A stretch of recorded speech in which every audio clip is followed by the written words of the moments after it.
Hello everybody, welcome to Red Tool House. Today we are going to take some of our chicken eggs from our chickens and we are going to put them in the incubator. It's time to try to replenish our flock. We'd like to have a renewed laying flock next spring, and so you're looking about 6 months, of course, to get a chick to be an egg layer. So we're going to try to incubate this time. It's been a long time since we've done an incubation. I don't even know that I've ever put it on our channel. It was probably prior to that. So we're going to try. We have an incubator up at the house, so we're going to get some of our eggs and we're going to see what we can come up with. So the lion's share of our eggs that we collected are brown eggs, and of course they come from a variety of chickens. You can see we've got black Australorp, we've got some barred rock, we've got some marins there, got one golden comet. She's about as old as I am, I think, but so then, of course, the other chickens we have some Americanas there, which lay the green eggs. You can see the source of our male genetics is right here. That's our rooster, and he's molting right now. So he looks like he's had a bad day. But so yeah, we're going to get a lot of, one source of genetics on the male side, of course, is going to come from a black Australorp. But I'm curious to see how we get from black Australorp hens, of course. We should get, obviously, black Australorp, but mixing with the marins and then even the Americanas, what we get. The barred rocks will be an interesting combo, too. So we're just going to have mutts this year, and maybe later next year we'll get some renewed breeds here. So our incubator has a tray system that has these really nice little plastic egg holders. So they hold the eggs upright, like so. So that allows us to maximize our space in the incubator. So it's, I believe it's 4 dozen per tray, 6 trays, so I can incubate 240 eggs at one time. Now, we'll get into that as we detail the incubator here in a second, but I'm not going to obviously do 240. I don't have that many eggs, and I wouldn't want to mess with that in the first place. What I'm going to do is I'm going to look, and in my experience and what I've been told and what I've learned, is we're going to go through all of our eggs that we've collected, and we want to find a medium size. We don't want over large. We don't want super small. Obviously, we don't want cracked. We don't want even the ones that are real dirty, like some our chickens get them dirty. We're really not going to mess with those. So we're going to be very selective in what we have. Incubation rates, I've had as good as 80%, maybe a little bit higher. I'd have to go back and look at my notes. But we'll see. Some of these eggs here, as you see, we're in my garage, in the house, garage in the house. So as you go this way in these buckets, the older the eggs get through the week. So these were collected just when I started the video. So right now, these were yesterday's eggs. Here's 2 days ago, and then so forth and back. So we're gonna work our way that way, and I'm just gonna put them in the shelves of the incubator, newest to oldest, so I can kind of keep an eye on that as well. Okay, so I've sorted through my eggs and everything that I had here. Looks like I've got 1, 2, 3, 4, 5 dozen. 5 dozen selected. Only had about 7 Americanas that were worth keeping. Some of them are a little dirtier than I like them to be. But this is my newer tray, mid, and then oldest. So we're going to stack those in the incubator accordingly so I can keep track of that. So here's our incubator, and it's a nice unit. It's an older unit. To be honest with you, I looked up the name brand at one time, and I don't remember what it was. They make a much newer model with a nice window and everything in it. This was given to me several years ago, so I've been using it, and we've had to improvise. Our water tray is just a paint tray, just a small paint tray, so it goes right here so that the hygrometer can measure it. The thermostat is here as well, so to regulate the heat. There's a fan blowing across the water, so it keeps the humidity up. And then of course here's our trays, and these are made to hold our egg trays. Let me reach over here and grab one. Not busting all my eggs up. So I can put one of these guys right here. And it's made to take 2, but since I've got 3 shelves here to play around with, then I'm going to put 1 on each shelf.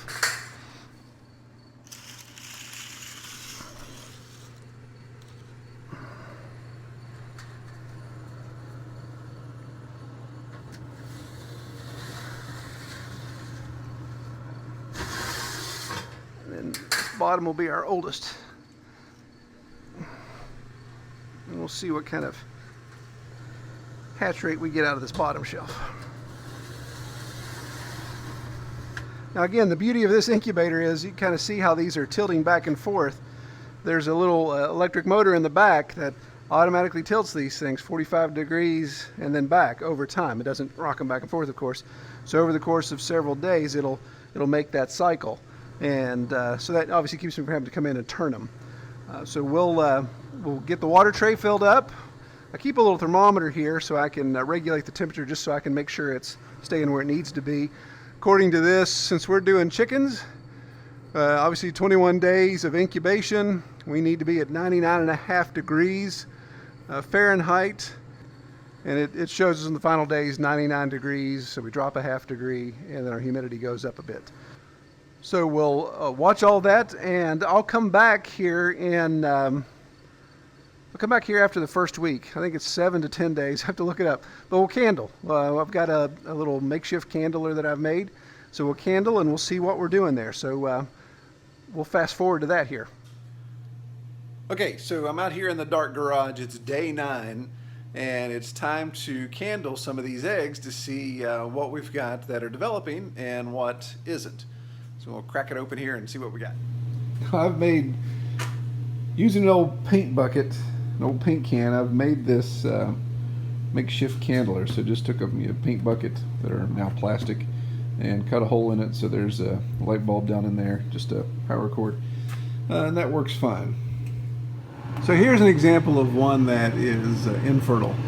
You can see obviously the whole thing's glowing. You can see some of those little dots there. That doesn't necessarily mean that it's that's the reason why it's infertile, but sometimes those are small cracks or the shell's so thin that you can get bacteria in there and those type of things. So this one is a dud, I believe.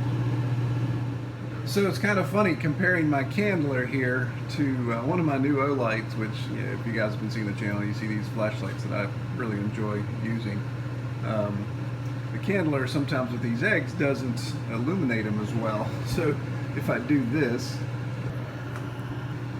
just put that light in my hand, then it makes a considerable difference. And I know it's kind of bleaching out a little bit there, but you can see the veins in that one. See when I twist there's a little bit of a movement. So that one's good. That one's developing. Got some embryo development there. So I'm going to go through my top tray, which, if you recall, that's the newest eggs, the ones that have been laid, that were laid there soonest before I put them in the incubator. And then I'll do a tally here after I've gone through them all. So top shelf is counted. There was a total of 36 eggs, and we have, 8 no-goes down there in the bottom, behind the cricket. 8 that are definitely no good. I've got 1 maybe in my Americanas, the green eggs. They're a little bit darker, so I thought I saw a little bit of vein development in one, but I've got it. It's this guy right here on the far right. So he's a maybe, but we'll see. So far I'm happy with what we've seen. Now let's move on to the trays where we get a little older and see what our percentage is. So that was, out of 36, 8 bad. So 28 out of 36. Alright, so shelf number 2 was 4 rows of 6, so that's 24, so that was 2 dozen. And we had some decent amount of bad ones there, so now I've got left. So that would be 16 out of 24 on that shelf. Now we're going to go to the last shelf, which is our oldest. Those would have been over a week old before I put them in the incubator. So that last was just a dozen, only had 12 there. And you can see what I have left is, 7? So 5 out of 12 were bad. So 7 out of 12 is good. So that's 7 plus our 16 is 23 plus 28 is 51. So we have 51 that we're going to take to day 21 and on and see what we get. Well, hello everyone. We are expecting chicks any minute, and as a matter of fact, I had just said that to my youngest. just before dinner, and he said, "Oh, I'm going to go out to the incubator and listen," and he could hear some chirping. And of course, Troy is at a meeting at church tonight, so we are going to check them out and see how they're doing, how many have hatched, and take notes as far as which eggs they are hatching from, and move the ones down into the bottom tray that have hatched so that they don't fall down and get hurt. And then Troy, when he comes home, he can actually in the morning he can move them to the brooder that we have set up. Oh, here's a little one that's trying to peep out, and there's some more back here.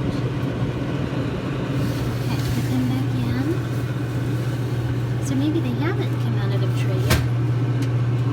Nice.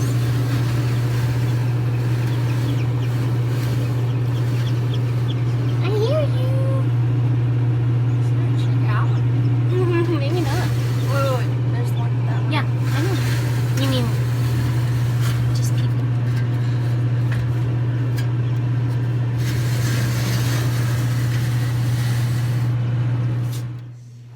Okay, so it was a false alarm. We could just hear them chirping, the ones chirping that have pipped through the shell, and we could see some movement, but none have fully hatched yet. So we just closed up the incubator again, and we'll check back in a little while.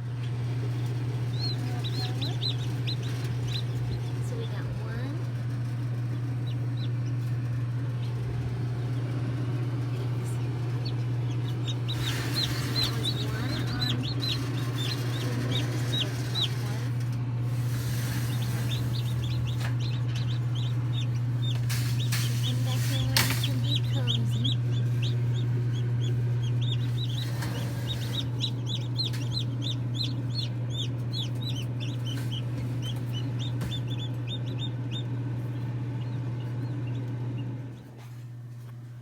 All right, so while I was at a church meeting last night, I get a text from Kelly that says, I think we're hearing chirping from the incubator. I think she obviously shot some video. So this morning, got our makeshift brooder set up. This is just a temporary brooder at first week while they're really small, kind of stumbling around, and then we'll have better accommodations for them. But let's check out and see what we got here.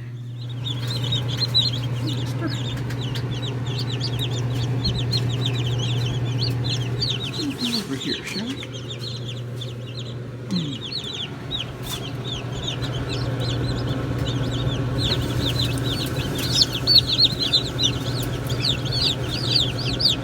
Top shelf coming up pretty good.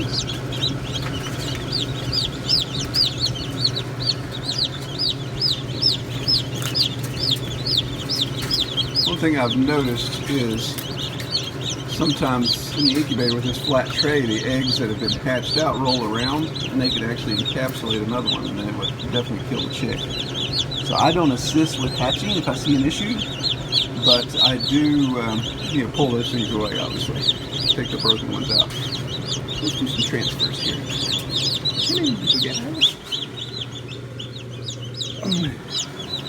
As well.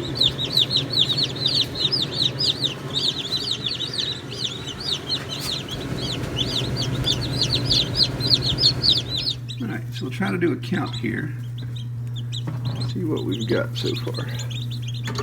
So 1, 2, 3, 4, 5, 6, 7, 8, 9, 10, 11, 12, 13, 14, 15, 17, 18, 19, I think 20. The little heads all keep coming together. I think there's 20 there so far. Yeah, it's technically 21, counting the one on the left here that's going to dry off. But here's what I'm looking at is sometimes they kind of fall from one shelf to the other, which is the one thing about this incubator. Obviously, I should have lids on the little hatching trays here. But if we count shells, there's 1, 2, 3, 4, 5, and then 6. So 6 up top have hatched. And I see some pipping. There's one that's pipped. I don't know. Yeah, he's still moving. He's still moving there. There's one that's been cracked. There's a cracked one. There's another one that's pipped. There's one of the Americanas that's pipped. So we're going to keep an eye on this. Obviously, we're right at the 21st day. But I found it interesting that, these lower shelves were my older eggs. And I thought, okay, these are the ones we're going to have the least, possibly the least hatch out from, but they're actually the best. So this was the oldest tray. You can see here we're 1, 2, 3, 4, 5, 6. 1, 2, 3, 4, 5. Oh, 5 out of 7 there, it looks like. Let's see if there's any. Looks like that one's pipped a little bit. I'm trying to do this without dropping it. Sorry for the bad lighting. The garage isn't lit well right now. Yeah, so that one's pipped. And I hear a peep inside. So that one's pipped. And I hear him peeping. That one's pipped as well. And I hear a peep inside. So we're going to just leave those guys alone. Shelf 2, which is our middle-aged eggs. You see, we got a little guy there that just hatched out. So we had 1, 2, 3, 4, 5, 6, 7, 8 eggs out of that hatch so far. All right, so our hatching is done. We've got all we're going to get, I believe. So you can see them all kicking in the brooder there. And yes, you may see something out of place there. Those 6 stowaways are not chicks that we hatched. Those are guineas. I know. It's all my fault. I was a rural king getting some feed for the chicks and saw the guineas there on sale. I'm like, all right, we got to do it. So Red Tool House now has guineas, which I swore I never would, but what do I know? All right, so now it's time to do a post-mortem on our hatching. This is something that may be a little gross, but I like to do. I like to figure out maybe what happened. So I was a little disappointed. I had two of the Australorp Americana crosses.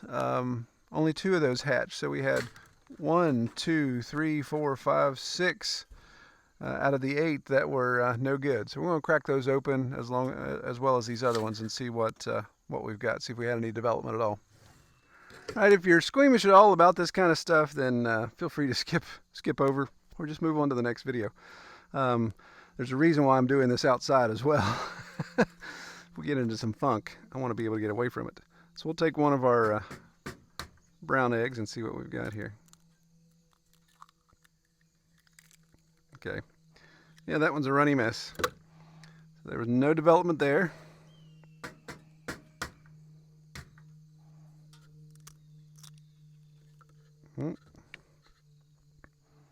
Looks like a little bit of yeah, a little bit of development there. There's actually see a little bit of a beak. Embryo started to form there. I don't know if you can see that in that. So a little bit of embryo development.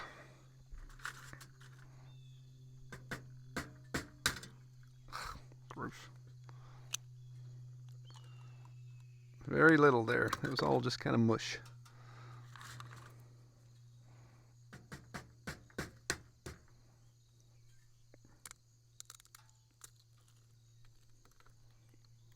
Same there. Just getting a lot of mush.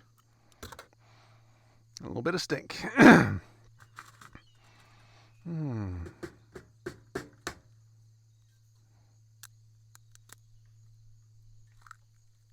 Yep. Same there. Just all scrambled up yolk. Just a tiniest little bit of, not even blood vessels, but it's obviously the yolk is ruptured. I need to be downwind of the bucket. I'm a little upwind. Oh, that would have been looks like this would have been a developed one. Let's see here.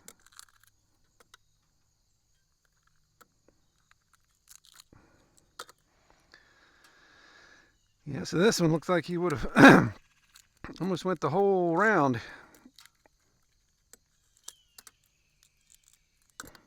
Got a very thick membrane in that yolk, or that egg membrane.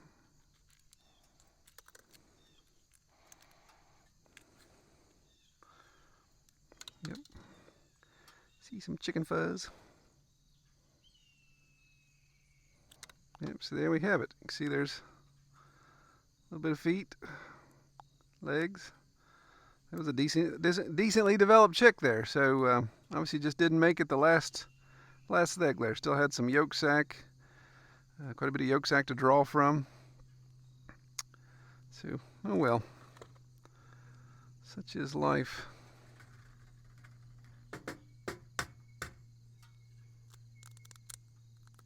Yep, here's another one as well. Hatch out. Who do we got left in the brown? Nobody left in brown. So let's go to our Americana devils here and see what happened there. Yeah, that was a developed one. Americana shells, they are so thick. May have something to do with it. Little guys may not have been able to come out of there. That may have been a...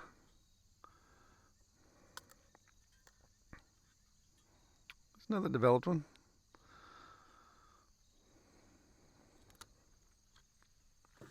So what, that's three that developed but didn't go to term.